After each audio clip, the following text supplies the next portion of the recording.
میرے حضرت عبادت میں لطافت خوب رکھتے ہیں، رہے تقویٰ پہ چلتے ہیں، فقاہت خوب رکھتے ہیں۔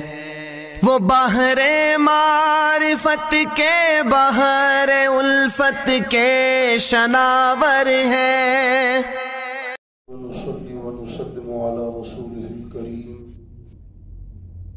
من يومنا هذا إلى يوم الدين، أما بعد فأعوذ بالله من الشيطان الرجيم، بسم الله الرحمن الرحيم۔ أولئك لهم رزق معلوم فواكه وهم مكرمون۔ جو اللہ تبارک و تعالیٰ کے نیک بندے اور مخلص ہیں ان کے انعامات کا تذکرہ ہے۔ فرمایا جو اللہ کے نیک بندے ہیں الا عباد اللہ المخلصین، ان کے لیے کیا ہے؟ اولئک لہم رزق معلوم، ان کے لیے وہاں ان کے لیے رزق ہوگا معلوم مقرر، اور کیا ہوگا؟ فواکہ، پھل ہوں گے، وہم مکرمون، اور وہاں ان کی عزت ہوگی، اکرام کیا جائے گا، فی جنات النعیم، نعمتوں کے باغات میں، علی سرور، وہ تختوں پر ہوں گے، متقابلین، ایک دوسرے کے سامنے، جنت میں ایک دوسرے کے سامنے بیٹھیں گے، کوئی کسی کے پیچھے نہیں ہوگا، یا تو کوئی کسی کے پیچھے بیٹھتا ہے جگہ کی قلت کی وجہ سے، تو جنت میں تو جگہ کی قلت نہیں، اور دوسری بات اگر پیچھے بیٹھتا ہے تو اس میں عزت میں کمی ہے، وہاں کسی کی عزت میں کمی نہیں ہوگی، سامنے ایک دوسرے کے بیٹھے ہوں گے، علی سرور متقابلین، یطاف علیہم بکأس، ان پر پھیرے جائیں گے، لائے جائیں گے، بکأس من معین، شراب سے لبریز، کاس، گلاس، ان پر ان کو شراب پلائی جائے گی، من معین، اور شراب ہوگی کیسی؟ اس کا رنگ بیضاء، دودھ کی طرح سفید، لذت للشاربین، اور پینے والوں کے لیے انتہائی لذیذ، لا فیہا غول، دنیا کی شرابوں کا رنگ کیسا ہے ہمیں معلوم ہی نہیں، اللہ دکھائے بھی نہ۔ اور قرآن سے ایک بات یہ پتہ چلی کہ فرمایا کہ لا فیہا غول، اس کے اندر غول نہیں ہوگا، اس شراب کے اندر۔ بہت دنیا کی شراب میں غول ہے، غول کسے کہتے ہیں؟ سر درد، پیٹ درد، اور آگے فرمایا وَلَا هُمْ عَنْهَا يُنزَفُونَ، اور وہ اس سے مدہوش اور بدمست بھی نہیں ہوں گے، وہ ایسی شراب نہیں۔ یہ شراب کوئی پی لے تو سننے میں آیا پھر وہ اول فول بکتا ہے، گالیاں بکتا ہے، وہ ایسی نہیں ہوگی، وہ دماغ کو بھی آؤٹ نہیں کرے گی، دماغ جو ہے وہ ٹھیک اپنے ٹھکانے پر ہوگا۔ رئیس الطب ابن سینا نے اپنی کتاب اس کے اندر لکھا ہے کہ شراب کے 50 فائدے ہیں، اور آگے لکھے 150 نقصانات ہیں، اور جس چیز کا ایک حصہ فائدے مند ہو اور 2 حصے نقصان ہو وہ کیسی ہو؟ اور قرآن کریم اور سرکار نے کیا فرمایا؟ سرکار نے فرمایا الخمر جماع الاثم، گناہوں کی جڑ ہے یہ جڑ۔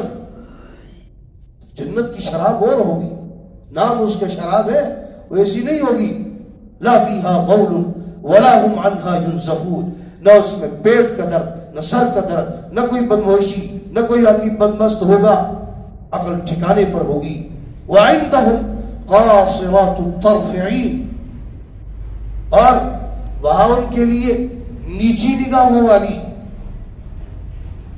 اور موٹی آنکھوں والی حوریں ہوگی، نیچے نگاہوں والی، موٹی نگاہوں والی، موٹی آنکھوں والی، كَأَنَّهُنَّ بیض مکنون، گویا کہ وہ ایسی ہوں گی جیسے بیض، انڈا، وہ پردے میں ہو، اس پر گرد بھی نہ ہو، صاف ستھرا، اگر پردے میں رکھا ہوگا تو کتنا صاف ستھرا ہوگا، اس طرح وہ ہوں گی کأنہن بیض مکنون۔ اچھا یہ جو دنیا کی عورتیں ہیں ان کا مقام بھی سمجھی، یہ تو جو جنت کی حوریں ہیں نا، یہ حوریں تو جنت کی ہیں، اور ان کو بنایا کس سے؟ حدیث پاک میں آتا ہے ان کو بنایا کستوری سے، عنبر سے، زعفران سے، کافور سے، اور یہ جنت جو دنیا کی عورت ہے یہ مٹی سے بنی، لیکن اس کا مقام زیادہ ہے۔ یاد رکھنا یہ سردار ہوگی وہاں، وہ پوچھیں گے یہ مٹی سے بنی ہے تمہارا مقام کیوں زیادہ ہے؟ ہم تو کستوری سے بنی، زعفران سے بنی، کافور سے بنی، عنبر سے بنی، اور تم مٹی سے بنی، تمہارا مقام زیادہ کیوں؟ یہاں پر ایک بات اور بھی سمجھیے، بعض لوگوں نے یہ کہا ہے نا، نام نہیں لیتا، بعض مفسرین نام نہاد مفسرین، پتہ ہی نہیں تفسیر کیا چیز ہوتی ہے، اپنی طرف سے کہتے ہیں کہ جی یہ جو ہوں گی نا حوریں، یہ ہوں گی کافروں کی نابالغ اولاد، تو وہ تو مٹی سے بنی ہے۔ حدیث پاک میں آتا ہے وہ تو وہاں اس جہان کی ہوں گی، وہ تو کستوری سے، وہ تو عنبر سے، وہ تو کافور سے بنی ہوں گی۔ بہرحال ایک تو اس کا بھی رد ہو گیا۔ دوسری بات، جو جنت کی جو دنیا کی عورتیں ہیں جب جنت میں جائیں گی تو ظاہر بات ہے جو جنت میں عورتیں جائیں گی وہ نیک ہوں گی نا، تو ان عورتوں سے وہ پوچھیں گی تمہارا مقام کیوں زیادہ ہے؟ تو اللہ تبارک و تعالیٰ فرشتوں سے کہیں گے، فرشتے جواب دیں گے کہ ان کا مقام اس لیے زیادہ ہے فی صلواتہن، نمازوں کی وجہ سے، وہ صومہن، اور ان کے روزوں کی وجہ سے، وہ حجہن، اور انہوں نے حج کیا، نمازیں پڑھی، روزے رکھے، حج کیے۔ تو پتہ چلا یہ خواتین اگر ان سے افضل ہوگی تو اس وجہ سے کہ نمازیں پڑھیں، روزے رکھیں، حج کریں، جو چیز اللہ کے جو احکامات ان پر ہے وہ کریں۔ پھر جو فرمایا فَأَقْبَلَ بَعْضُهُمْ عَلَى بَعْضٍ يَتَسَاءَلُونَ، پھر وہ متوجہ ہوں گے ان میں سے بعض کی طرف، ایک دوسرے سے سوال کریں گے۔ قَالَ قَائِلٌ مِّنْهُمْ، ان میں سے جنتیوں میں سے کہنے والا ایک کہے گا، ایک جنتی کیا کہے گا؟ اِنِّي كَانَ لِي قَرِيب، میرے ایک دوست تھا، دنیا میں میرا ایک دوست تھا، کافر تھا میرا ایک دوست، یقول اَإِنَّكَ لَمِنَ الْمُصَدِّقِينَ، وہ کہتا تھا کیا تو بھی انہی میں سے ہے جو اس بات کی تصدیق کرتے ہیں اِذَا مِتْنَا، جب ہم مر جائیں گے، وَكُنَّا تُرَابًا، اور مٹی ہو جائیں گے، وَعِظَامًا، اور ہڈیاں ریزہ ہو جائیں گے، اِنَّا لَمَدِينُونَ، اور پھر اس کے بعد ہم دوبارہ اٹھائے جائیں گے، دوبارہ اس کے بعد ایک زندگی ہوگی۔ کیا تو اس بات کے اقرار کرتا تھا؟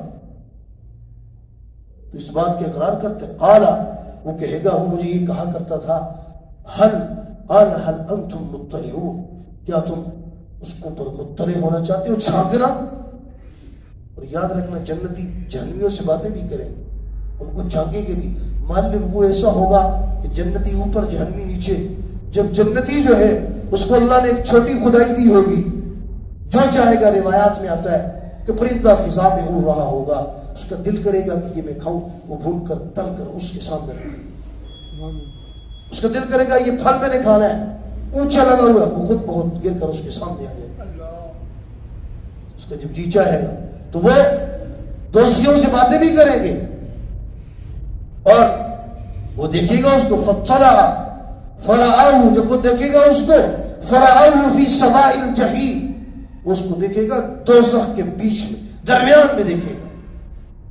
اب اس سے کہے گا، قَالَ تَاللَّهِ، تا قسمی ہے، اس سے کہے گا اللہ کی قسم، ان کدت لتردی، قریب تھا کہ تو مجھے ہلاک کر دیتا، تو جیسی باتیں کرتا تھا قریب تھا کہ میں ہلاک ہو جاتا، تو مجھے ہلاک کر دیتا، وَلَوْلَا نِعْمَةُ رَبِّي، اگر میرے رب کی نعمت مجھ پر، میری رب کی رحمت مجھ پر نہ ہوتی، لَكُنْتُ مِنَ الْمُحْضَرِينَ، تو میں بھی ہوتا ہے دوزخ میں حاضر کیوں میں سے، آج میں تیرے ساتھ ہوتا۔ اس سے کیا پتہ چلا؟ وہاں پر کیا شکر ہے کہ میں بچ گیا ہوں، اگر قریب تھا کہ تو مجھے ہلاکت میں ڈال دیتا، تو مجھے ہلاکت میں ڈال دیتا، پتہ چلا برے ہم نشین سے بچوں، برے دوست سے، بری سہیلیوں سے، بری مجالس سے بچو، یہ بری مجالس لے جاتی ہیں۔ وہ کہے گا شکر اللہ کی رحمت تھی، قریب تھا کہ تو مجھے لے جاتا۔ پتہ چلا بری مجلسوں سے بچنا چاہیے۔ اللہ تبارک و تعالی ہمیں قرآن کریم کی تعلیمات سمجھ کر اس پر عمل کرنے کی توفیق عطا فرمائے۔ وآخر دعوانا الحمدللہ۔